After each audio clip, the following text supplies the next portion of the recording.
¿Cómo están, queridos participantes de este curso o la conferencia de niñez y la adolescencia organizado por la Red Latinoamericana de Derechos Humanos y Humanitarios de la Red Capítulo Paraguay? Les saluda Cristian Bernal, presidente de la red.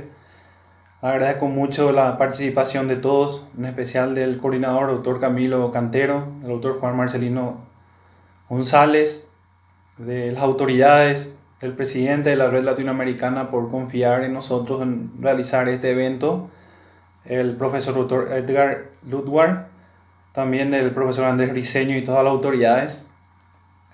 Me presento, soy Cristian Bernal, juez penal de sentencia acá de Paraguay.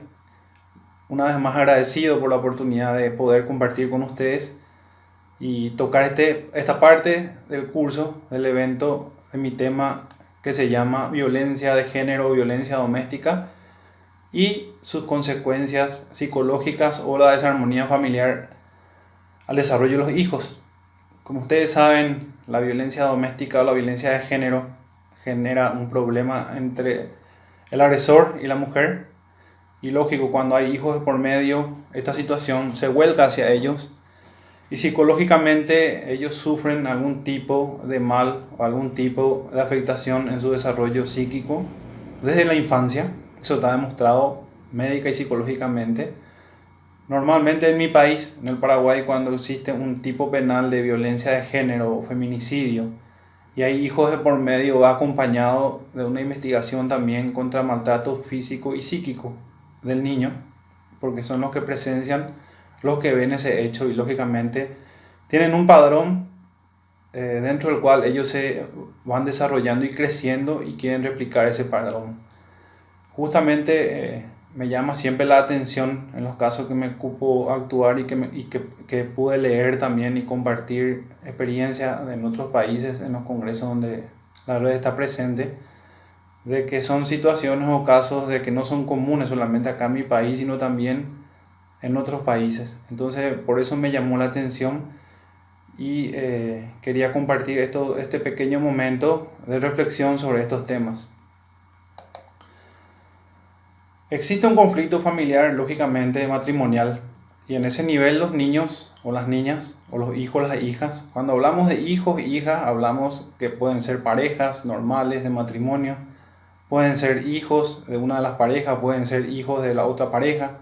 Es decir, el hijo o la hija se lo tiene como el que lo cría como tal. Entonces ellos se van constituyendo en una relación afectiva con el papá o la mamá. Y lógicamente cuando existe un conflicto de los padres y se dificulta esa adaptación de los hijos, se centra fundamentalmente en esos procesos o mecanismos que afectan a los niños, en su identificación, en su protección, en su vulnerabilidad y en su psiquis. Se tornó un debate durante mucho tiempo y hasta ahora todavía hay algunos escépticos que plantean esa pregunta de que si realmente afecta a los niños la relación de pareja. Y entonces se plantea la disyuntiva de la seguridad emocional del niño como factor que regula a la respuesta al conflicto matrimonial. Estos son temas generalmente que trabaja la psicología forense, que es una ciencia muy afín a los trabajos personalmente en que vengo haciendo en el campo penal y que uno aprende mucho de la psicología, de los diferentes tipos de psicología, porque ustedes saben, no les voy a enseñar yo, sino la mayoría son expertos acá y para los que no son, para los que participan en el curso. El ciclo de la violencia contra la mujer sopesa tres tipos de ciclos. Primero, segundo y tercer ciclo, que son los ciclos de violencia, denominados por un autor, Leonard Walker. El primer ciclo es el aumento de tensión, cuando las parejas discuten, se vociferan. Después está la segunda fase, que es incidente agudo, la agresión, que cuando ya el agresor le propina un golpe o le maltrata o le pega a la mujer. Y el tercer ciclo sería el ciclo de violencia, es decir, el ciclo de la luna de miel, que el agresor trata de reconquistar a su víctima, por ejemplo, llevándole a un restaurante que siempre le gustaba a ella, haciéndole recordar momentos bonitos que tenía con ella, o dándole obsequios de regalo, muchas veces para que vuelva la mujer con el mismo. Y de esa manera se van dando los ciclos y que lastimosamente muchos de ellos acaban con la muerte de la mujer o el denominado feminicidio. Dentro de la teoría del modelado, como establece la psicología, lógico, los niños ven a los padres como modelos, entonces ellos van interpretando las habilidades de interacción social que los padres tienen. Entonces ellos replican o implican muchas veces en conductas hostiles y agresivas, observando los conflictos que tienen los padres. Y los padres a través de esos conflictos suministran modelos inadecuados para la solución de problemas a sus hijos o hijas. Ese modelo, lógicamente, incluye importantes aspectos. En primer lugar, la adquisición de información sobre la conducta.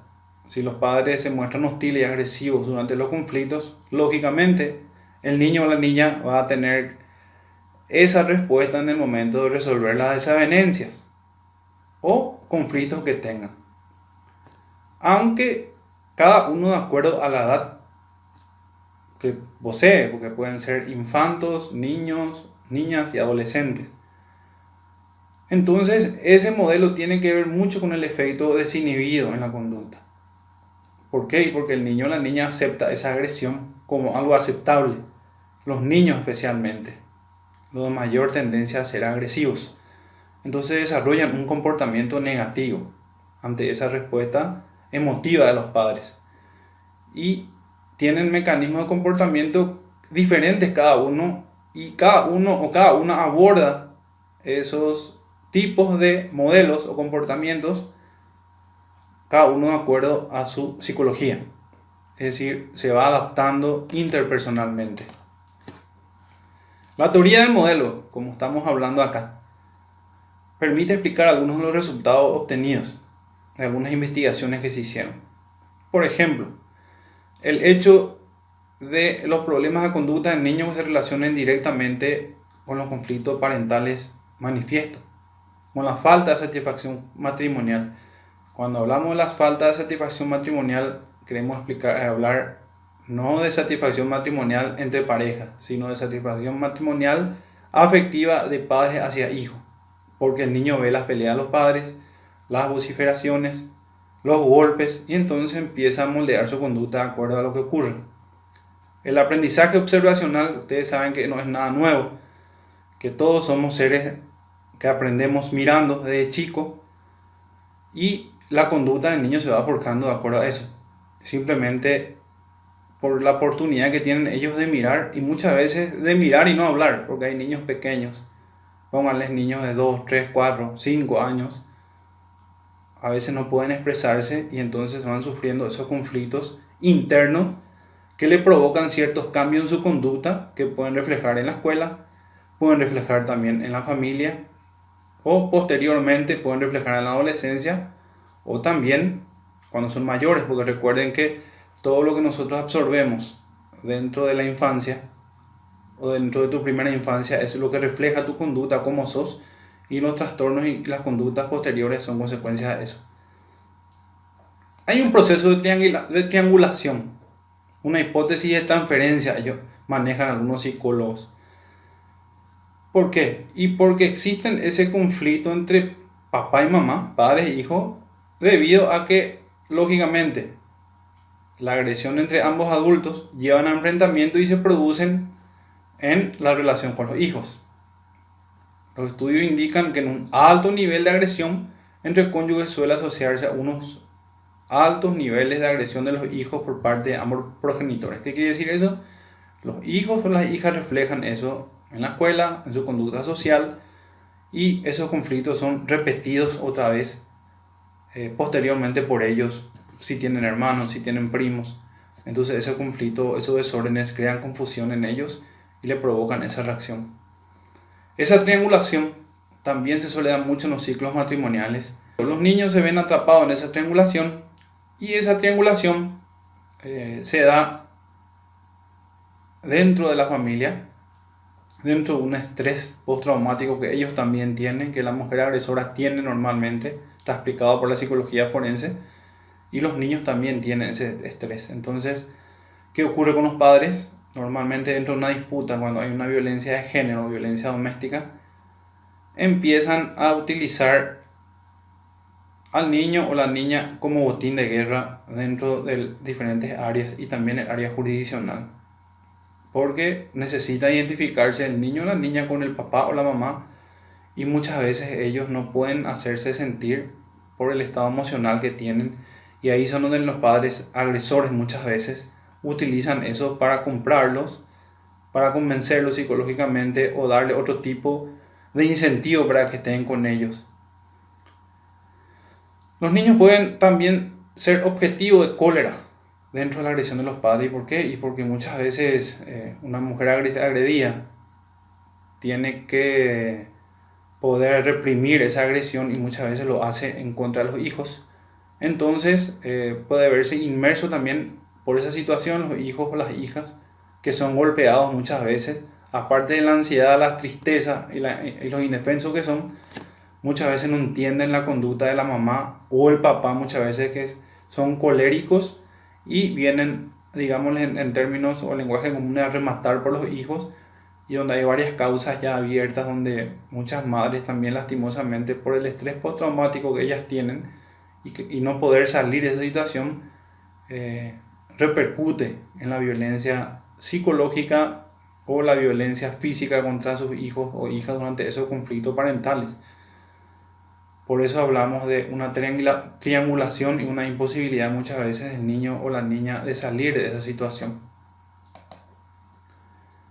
También se da, como ya hemos tratado, que esos conflictos se dan en diferentes áreas del desarrollo psicomotriz de un niño o una niña, sea en la parte infantil, sea en la adolescencia o, por qué no decirlo, muchas veces en la madurez también se dan esas situaciones que uno va llevando durante mucho tiempo, y ese modelo se repite o se comienza a reproducir nuevamente.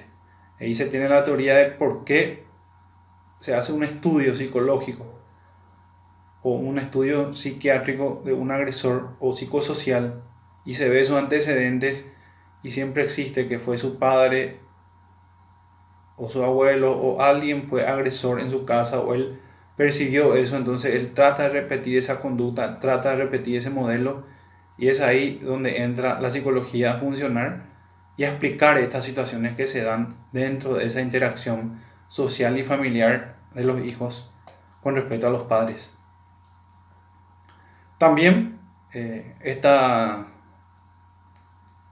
parte de la agresión en la relación de triangulación de la que hablamos afecta a la fisiología del niño, que muchas veces no tienen respuesta psicológica. Entonces tienen varios tipos de trastornos con los cuales ellos conviven y reflejan en su cuerpo, como trastornos emocionales, trastornos de sueño, ansiedad, sudores, muchas veces que biológicamente son sus respuestas ante estas situaciones, y que si son detectados a tiempo por un psicólogo o por un médico, muchas veces a través de eso se pueden descubrir ciertos hechos que afectan a su psicología o a su biología como niños y niñas. Continuando con la temática de la teoría del padre no violento y del padre violento, para culminar esta parte del curso que me cabe compartir con ustedes, solamente puedo manifestarles que, haciendo una contraposición entre ambos, un padre no violento es más posible que en sus hijos, en su familia, no exista una desarmonía familiar. En cambio, en el padre violento, por el sistema de moldeado, como hemos hablado, o en la triangulación, sabrán que la violencia doméstica repercute en sus hijos psicológica y emocionalmente. Eso es el mensaje, eso es la disyuntiva que dejamos acá para que ustedes puedan comprender cuál es la función de la violencia de género y su desarmonía en el ámbito de la familia, y puedan también comprender un poco el impacto psicosocial y emocional en los niños y adolescentes de este hecho, que podamos analizarlo desde este punto de vista y en la familia. Una vez más quiero agradecerle el tiempo a ustedes en nombre de la Red Latinoamericana de Derechos Humanos y Humanitarios, capítulo Paraguay. Gracias por la oportunidad. Espero que todos puedan disfrutar de estos momentos académicos con todos nuestros ponentes de gran valía nacional e internacional. Y estamos abiertos en la Red Latinoamericana, capítulo Paraguay, a recibirlos a todos. Y una vez más, gracias a la organización por la oportunidad, a Paraguay y a todos los ponentes de todos los países que participaron de este evento.